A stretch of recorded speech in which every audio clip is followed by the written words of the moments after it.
Welcome back to MVM. Today we have a Kickstarter preview. This one is for the Unfair expansion. We're going full circle with this. It's been 2 years since we covered the original game. One of the very first videos that we ever did. This is from Good Games Publishing, a 2 to 5 player game all about building a theme park. Yeah, the game's all about building a theme park, and this expansion is about building 4 different themed theme parks in addition to the original. The original had how many themes in it? 6 total. Yeah, 6. This is 4 more, so it increases the amount of variety significantly. I think in the original, in a 4-player game, it has up to 15 combinations. Mm-hmm. This one, with these 4, takes that up to 200. We're not going to talk about the gameplay itself, because go watch our other video. Yeah. I mean, it talks all about the game. You guys want to know what is new, so we're going to talk about what is new. There's 2 new basic rules. One is that there's an updated mulligan rule. There was an original mulligan rule if you didn't have any attractions. Now there are attractions that can have upgrades to them, because there's some new themes in here that can't have upgrades on them, and there's also ones that have very specific new types of tokens that you have to upgrade them. So you have to make sure you have a very specific type of card. So it's a new mulligan rule. The second one is there is now a procedure to go through the cleanup phase. It was already in the original game, but now you have to do a checklist because certain things can happen at different times. Plus, there's a variety of new icons in the game. Each of those are tied in very specifically to the themes, so we'll kind of cover those as we go through them as well. Yeah, and components-wise, there's not too much more. You're going to be using the dice in a new way with one of the new factions, and then there's a whole new currency with the alien faction. Let's talk about the different types of themes. Why don't you start off? Yeah, I've got Western and BMovie. In total, these are just 2 of the 4. I'll start with Western because it's probably, I'd say, the easiest to explain. Sure. For the most part, Western adds the ability to expand your park more than just the 5 available slots for attractions that you had in the original game. There is what they call a development. And if you're familiar with the original game, there are staff members that go to the left of your park gate.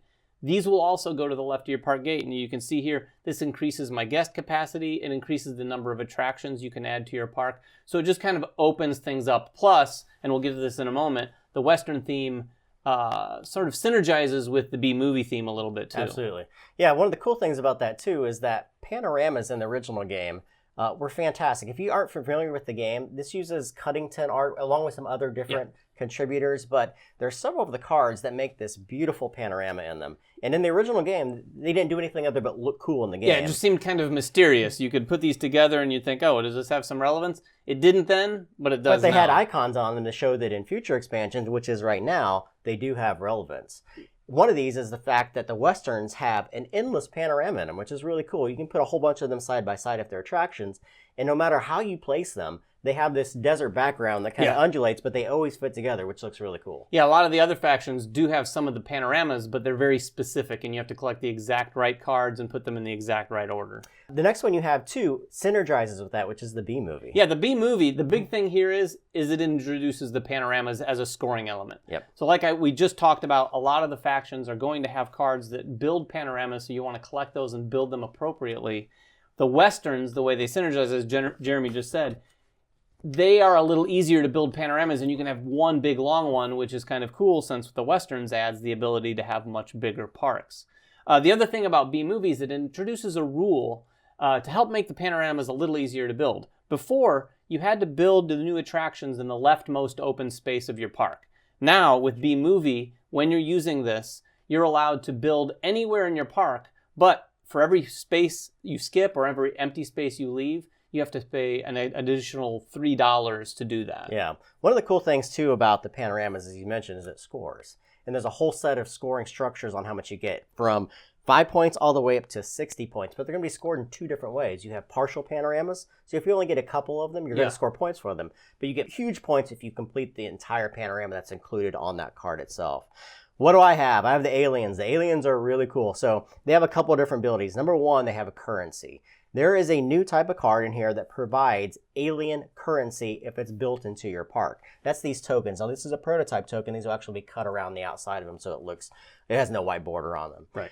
These are going to be used to be able to buy alien things into your park. And all these alien things are going to give you points, but they allow you to buy more things and kind of progress that cycle. At the end of the game, every single one of those tokens you have is worth 2 victory points. So they're pretty significant through the course of the game. The other thing is, these alien tokens can actually go on your guests, which is great because you collect that into your pool and get points for them. But it's going to send those guests randomly back into here. So they kind of get beamed up into space and then just thrown back into the unfair park deck. Yeah, it's really cool. A lot of the new staff members in the alien deck specifically have that ability where you can place those tokens on them. Some of them gain powers or do slightly different things depending on whether or not they have one of those tokens. The last one I have is the dinosaurs. Now, the dinosaurs are dangerous, but they have big payoffs. Number one, most of them come without a pin.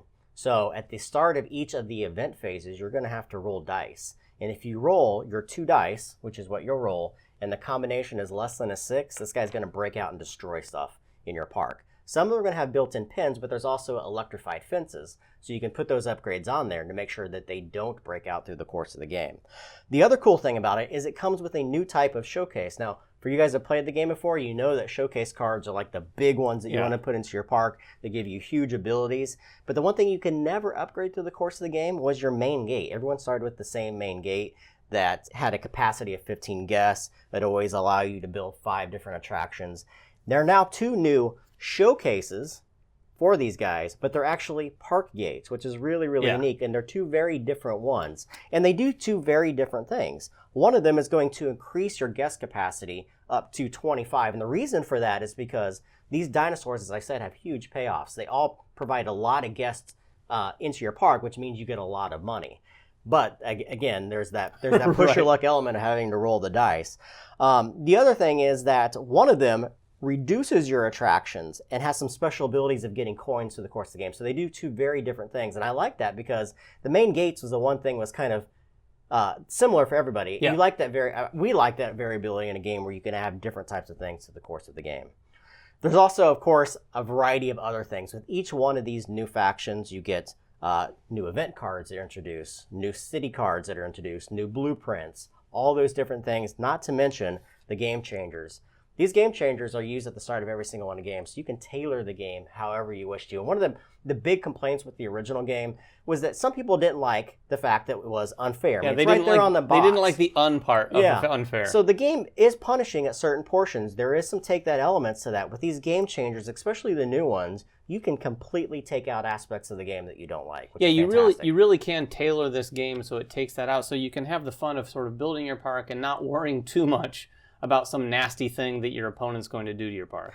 There's going to be a whole bunch of expansions for this one, guys. I guarantee it. Yeah. I love building a theme park. I think it's one of the cool aspects of this game. Tons of different themes now. 4 themes in this one. If you guys have any questions about the game, make them in the comments below. Of course, there's going to be a lot more information on the Kickstarter page, so go check that one out. Subscribe to us, follow us on Twitter, like us on Facebook, everything else that we do, and we will catch you guys next time. Bye-bye.